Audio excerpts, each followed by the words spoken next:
आज हम स्टार्ट करेंगे चैप्टर 4 रिफ्लेक्शन एंड रिफ्रैक्शन। तो रिफ्लेक्शन और रिफ्रैक्शन टॉपिक को डिस्कस करने से पहले इसकी बेसिक इंट्रोडक्शन, जो जनरल इंट्रोडक्शन है उसके बारे में पढ़ते हैं। तो फर्स्ट ऑफ ऑल हम देखते हैं कि जो स्काई है वो ब्लू है, ठीक है। जो फॉरेस्ट है वो ग्रीन है, ठीक है। रेनबोज हैं, ठीक है। तो हमें पता है कि जो स्टार्स हैं वो ट्विंकल करते हैं, ठीक है। तो जो ये सारी चीज़ें ये क्यों हो रही हैं, स्टार्स ट्विंकल क्यों करते हैं, स्काई है जो वो ब्लू क्यों अपीयर होता है हमें, जो फॉरेस्ट है वो ग्रीन क्यों अपीयर होते हैं हमें, तो इन चीज़ों के बारे में इस चैप्टर में हम डिस्कस करेंगे, ठीक है। तो सबसे पहले देखो, अगर आप डार्क रूम में हो, मान लो आप रूम में हो तो उसकी लाइट ऑफ है, डार्क रूम है, तो अगर आप वहाँ पे खड़े हो तो क्या आप एबल हो कि आप किसी चीज़ को देख पाओगे, ठीक है। तो क्या आप अपनी आँखों से किसी चीज़ को देख पाओगे, तो ये पॉसिबल नहीं है। क्यों? क्योंकि वहाँ पे कोई भी सोर्स नहीं है लाइट का, ठीक है। अगर वो डार्क रूम है, अंधेरा ही है चारों तरफ, तो आप किसी भी चीज़ को देखने के लिए एबल नहीं हो पाओगे। बट अगर आप छोटी सी वहाँ पे कैंडल को बंद कर दोगे, कैंडल जगा दोगे वहाँ पे, तो क्या होगा, उस कैंडल की फ्लेम से क्या हो जाएगी, रूम में रोशनी हो जाएगी, ठीक है। तो उस रोशनी से मान लो वहाँ पे कोई अगर चीज़ पड़ी है, जैसे टेबल है, कोई चेयर है या फ़ैन है, ठीक है, तो अगर उस चीज़ को आप देखोगे तो आपको वो विजिबल होगी। तो ऐसा क्यों होगा? क्योंकि वहाँ पे क्या हो रहा है कि जब आप मान लो यहाँ पे कैंडल है, ठीक है, तो कैंडल की फ्लेम से क्या हो गया, रूम में थोड़ी सी लाइट आ गई, ठीक है। तो क्या हुआ, जब आप मान लो फ़ैन को देख रहे हो, इसकी जो लाइट है वो फ़ैन पे पड़ेगी, ठीक है। यहाँ टेबल है, ठीक है, जो कैंडल की फ्लेम है वो फ़ैन पे पड़ेगी, ठीक है।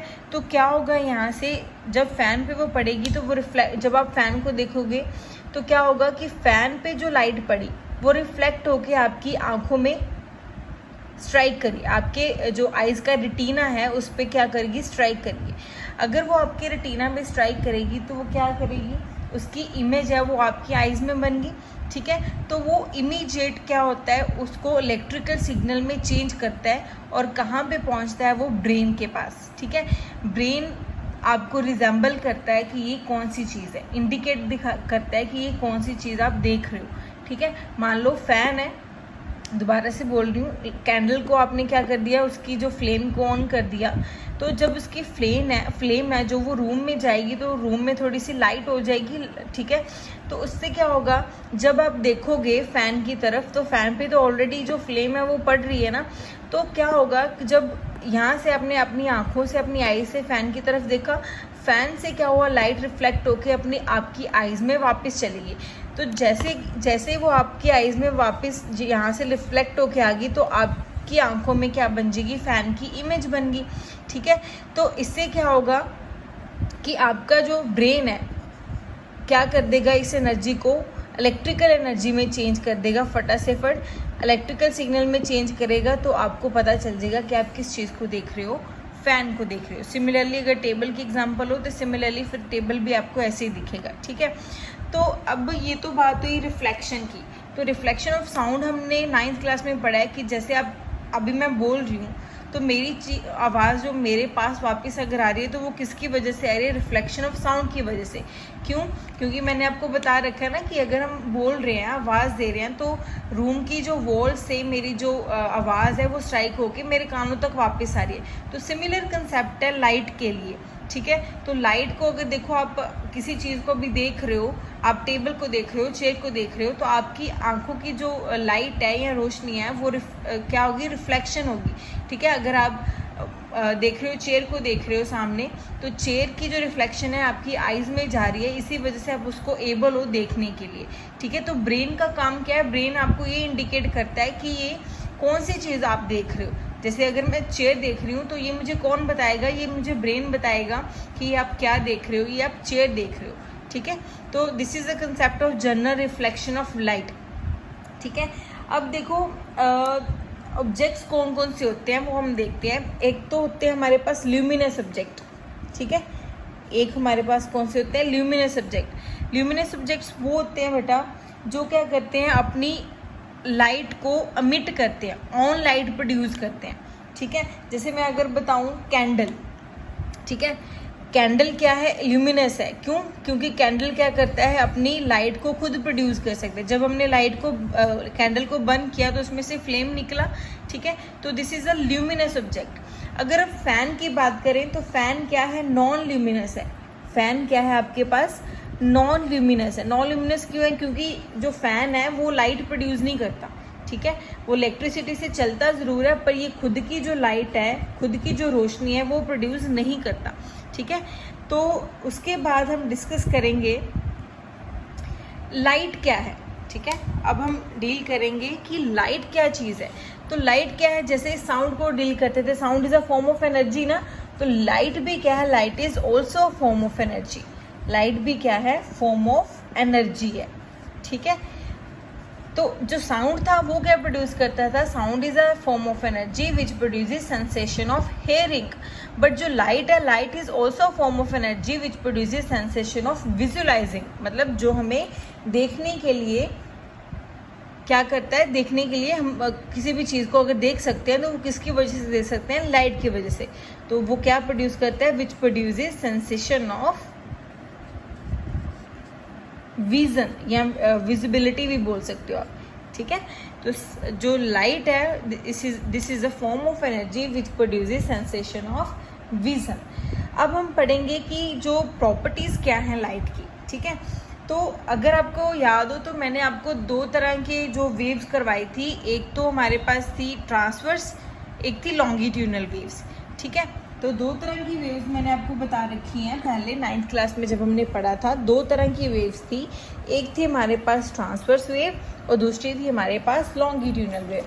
तो फर्स्ट ऑफ ऑल अगर हम बात करें लॉन्गिट्यूडनल वेव की, तो लॉन्गिट्यूडनल वेव कौन सी थी, जिसमें जो वेव है वो ट्रैवल करती है along the direction of propagation. अगर याद हो तो मैंने आपको बताया था कि अगर ये हमारे पास है डायरेक्शन ऑफ वेव, ठीक है, तो इसमें क्या करेंगे, जो पार्टिकल्स हैं वेव में वो क्या करते हैं, ट्रैवल करते हैं along the direction of propagation, ठीक है।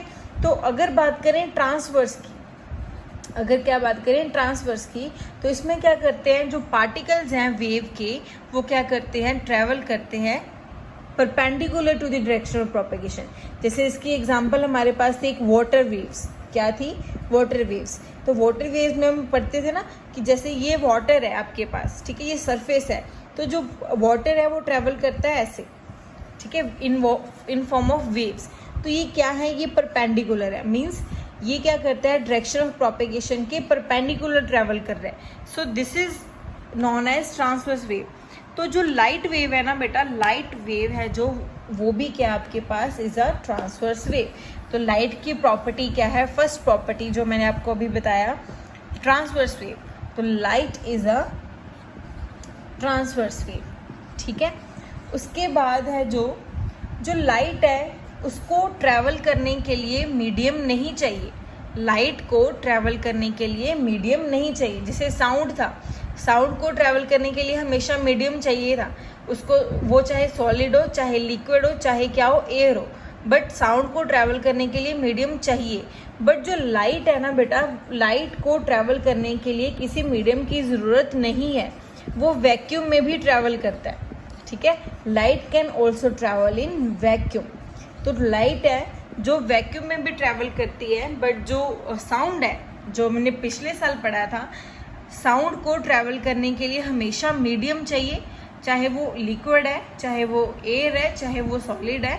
बट जो लाइट है, light can also travel in vacuum, ठीक है जी।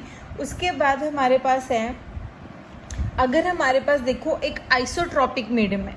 आइसोट्रॉपिक का मतलब ये है वो वाला मीडियम जिसमें क्या है हमारे पास, जो जिसमें जो प्रॉपर्टीज़ हैं जो सारी की सारी सेम रहेंगी, ठीक है। तो आइसोट्रॉपिक का मतलब है सेम प्रॉपर्टीज ऑफ लाइट, ठीक है। तो उस मीडियम में बेटा क्या है, हमारे पास जो लाइट है वो ट्रैवल करती है स्ट्रेट लाइन में, इन एन आइसोट्रॉपिक मीडियम, ठीक है। जो लाइट है वो ट्रैवल करती है स्ट्रेट लाइन में। तो this is a direction of light, ठीक है। तो ये क्या है आपके पास, एक स्ट्रेट लाइन में ट्रैवल करती है, ठीक है। अगर देखो हमारे पास नंबर ऑफ रेज हैं, ये तो सिंगल रे थी ना, इसे बोल दिया हमने स्ट्रेट लाइन। अगर हमारे पास है bundle of rays of light है, मान लो एक यहाँ से आ रही है, एक यहाँ से आ रही है, यहाँ से आ रही है, ठीक है, तो अगर ये बंडल ऑफ लाइंस है, रेड लाइंस हैं, मतलब एक नहीं है, काफ़ी ज़्यादा है, ठीक है, तो इसे बेटा बोलते हैं हम बीम ऑफ लाइट। इसे क्या बोलते हैं हम? बीम ऑफ लाइट, ठीक है। तो नेक्स्ट हमारे पास है, एक हमारे पास आएगा कन्वर्जिंग बीम, एक आएगा आपके पास डाइवर्जिंग बीम, ठीक है, एक आएगा कन्वर्जिंग बीम और एक आएगा डाइवर्जिंग बीम, ठीक है। तो कन्वर्जिंग बीम का मतलब क्या है? देखो, अगर यहाँ से हमारे पास एक लाइट रे आ रही है, एक यहाँ से रे आ रही है, एक यहाँ से रे आ रही है, तो ये अगर बेटा मीट करती हैं एक सिंगल पॉइंट पे जाके, ठीक है, अगर नंबर ऑफ रेज आ रही हैं, बीम ऑफ रेज आ रही हैं, अगर वो मीट करती हैं एक सिंगल पॉइंट पे जाके, तो उसे बोलते हैं कन्वर्जिंग बीम। कन्वर्ज का मतलब एक ही जगह पे आके रुक जाना, यहाँ पे आके ये तीनों क्या होगी? इकट्ठी होगी, तो इसे बोलते हैं कन्वर्जिंग बीम, ठीक है। अगर एक पॉइंट से वो अलग अलग डायरेक्शंस में जा रही हैं, यहाँ से अलग अलग डायरेक्शन से एक पॉइंट पे आ रही थी, इसे बोलते हैं कन्वर्जिंग बीम। अगर एक पॉइंट से अलग अलग डायरेक्शन में जा रही हैं, तो इसे बोलते हैं हम डाइवर्जिंग बीम। इसे क्या बोलते हैं हम? Diverging beam. अगर वो पैरेलल लाइन है, ऐसे से ट्रैवल कर रही है, तो that means they are parallel beam, that means they are parallel beam, ठीक है। तो नेक्स्ट है जो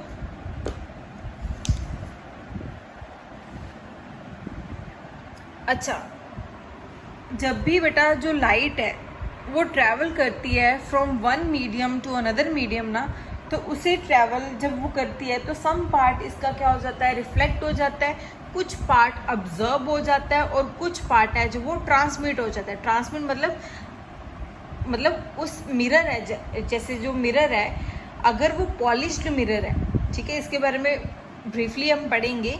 अगर वो पॉलिश्ड मिरर है तो वो सारी की सारी क्या हो जाती है? रिफ्लेक्शन हो जाती है। बट अगर वो पार्शली है तो कुछ पार्ट उसका ऑब्जर्व हो जाएगा और कुछ पार्ट है जो उसमें से निकल जाएगा बाहर, तो उसे बोलते हैं ट्रांसमिशन, ठीक है। तो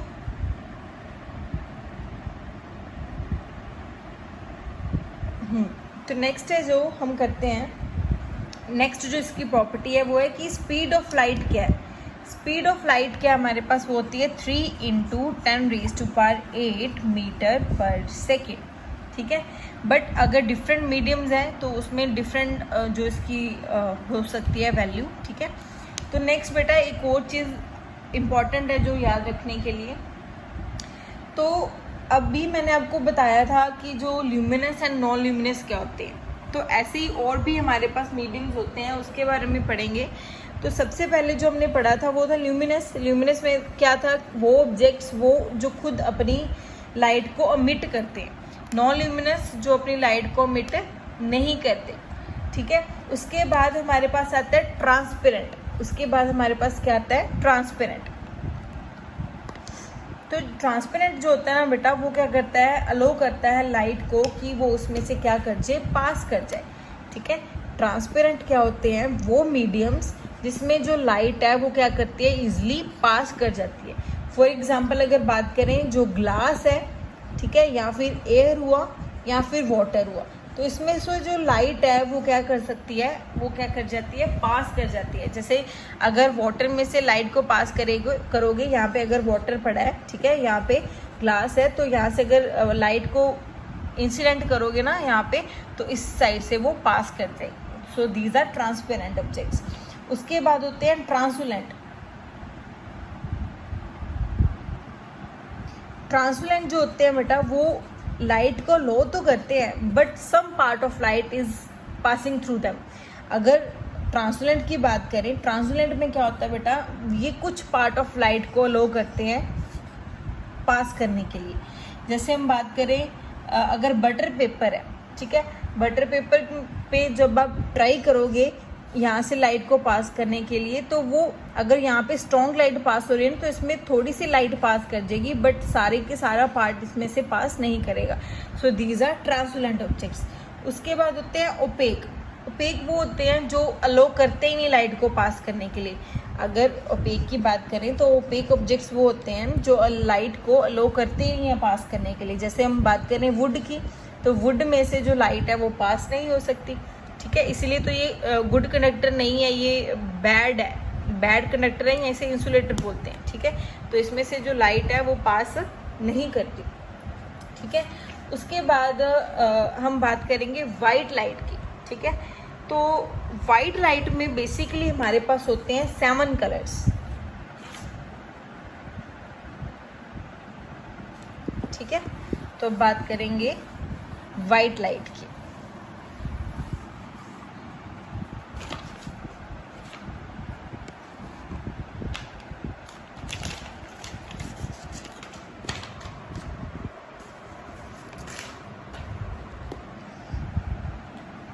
ठीक है बेटा, तो वाइट लाइट के बारे में बात करते हैं। तो बेसिकली जो वाइट लाइट है वो स्प्लिट होती है डिफरेंट कलर्स में, ठीक है।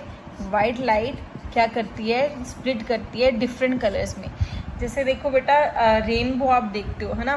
तो रेनबो दिखाई क्यों देता है, देखो जब रेन आती है ना, तो रेन की वजह से कुछ ना कुछ ड्रॉपलेट्स हैं, जो छोटे छोटे से ड्रॉपलेट्स हैं वो हमारे अर्थ सरफेस पे रहते हैं, चाहे वो लीव्स पे रहते हैं। तो छोटे छोटे ड्रॉपलेट्स हैं जो वो रेन के बाद हमें पता है हमारे सरफेस पे रहेंगे।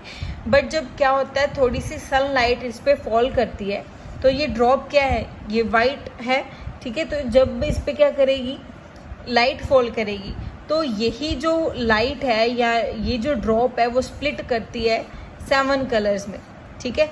तो 7 कलर्स या बोल सकते हो डिफरेंट कलर्स में स्प्लिट करती है, इसीलिए हमें वो जो रेनबो है वो विजिबल होती है, ठीक है। तो हमें पता है कि जब रेन आती है, रेन की वजह से जो ड्रॉपलेट्स हैं अर्थ सरफेस पे रह जाते हैं, है ना। उसके बाद अगर इमीडिएटली आ जाए सनलाइट, आ जाए सन की लाइट है जो वो फॉल करे उन ड्रॉप्स पे, तो क्या हो जाता है, उस वाइट लाइट में से जो डिफरेंट कलर्स हैं वो क्या हो जाते हैं, स्प्लिट आउट हो जाते हैं, ठीक है। तो बेसिकली इन कलर्स को हम लिखते हैं विबग्योर से, ठीक है। इन वाइट लाइट के जो कलर्स है इसको लिखते हैं विबग्योर से, VIBGYOR,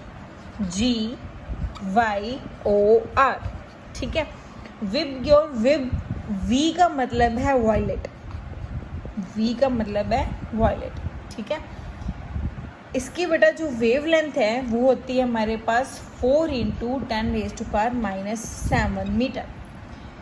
I फॉर इंडिगो, आई है जो इंडिगो। उसके बाद B है वो blue, G means green, Y means yellow, O means orange, R means red. तो 7 × 10⁻7 मीटर्स। तो जो सबसे ज़्यादा है जो वेवलेंथ वो किसकी है, सबसे ज़्यादा वेवलेंथ है रेड की, और सबसे कम क्या है वेवलेंथ किसकी है, वॉयलेट की, ठीक है जी। तो अगर आपको याद हो हमने किया था वेवलेंथ और फ्रीक्वेंसी का रिलेशन, आई थिंक क्या था हमारे पास, V = न्यू लैम्डा, है ना, यही था रिलेशन। तो V = न्यू लैम्डा था। अगर ये लैम्डा इसके V के नीचे लेके आए तो यहाँ से जो हमारी फ्रीक्वेंसी है और जो लैम्डा है, वेवलेंथ है, वो क्या है, इन्वर्सली प्रोपोर्शनल है। दैट मीन्स अगर फ्रीक्वेंसी ज़्यादा होगी किसी चीज़ की तो उसकी वेवलेंथ कम होगी, अगर वेवलेंथ ज़्यादा होगी तो उसकी फ्रीक्वेंसी कम होगी। अब मैं आपको बोल रही हूँ कि जो रेड कलर है, रेड कलर की वेवलेंथ क्या है, लार्जर है, सबसे ज़्यादा है, ठीक है। तो उसकी जो फ्रीक्वेंसी है वो क्या होगी, कम होगी। वेवलेंथ क्या है उसकी ज़्यादा है, तो मतलब उसकी फ्रीक्वेंसी क्या होगी, कम होगी। अब इसकी जो वॉयलेट कलर है, वॉयलेट कलर की वेवलेंथ क्या है, कम है, मतलब इसकी फ्रीक्वेंसी क्या होगी, ज़्यादा होगी, ठीक है बेटा। तो ये था बेसिक सा कंसेप्ट विबग्योर का, लाइट की प्रॉपर्टीज़ का, ठीक है। और डिफरेंट जो मीडियम हमने पढ़े, ओपेक मीडियम, ठीक है, और जो डिफरेंट मीडियम्स हैं जैसे ट्रांसपेरेंट है, ट्रांसलुसेंट है, ये सारे मीडियम्स हमने पढ़े। तो इसके बाद हम जो पढ़ेंगे वो बेसिकली रिफ्लेक्शन ऑफ लाइट के बारे में, उसके लॉज के बारे में और उसकी प्रॉपर्टीज़ के बारे में डिस्कस करेंगे, ठीक है। तो ये आप देखो अच्छा चैप्टर है ये, ठीक है। ये हमने इसलिए पहले शुरू किया क्योंकि इसमें से कुछ भी डिलीटेड नहीं है, ठीक है। तो ये पहले करेंगे हम चैप्टर, उसके बाद जो रिमेनिंग चैप्टर है उसमें से जो काफ़ी पार्ट है जो वो डिलीटेड है, इसके बाद करेंगे वो, ठीक है। तो ये चैप्टर के नोट्स बनाने शुरू करो और पढ़ना इसका शुरू करो, ठीक है जी।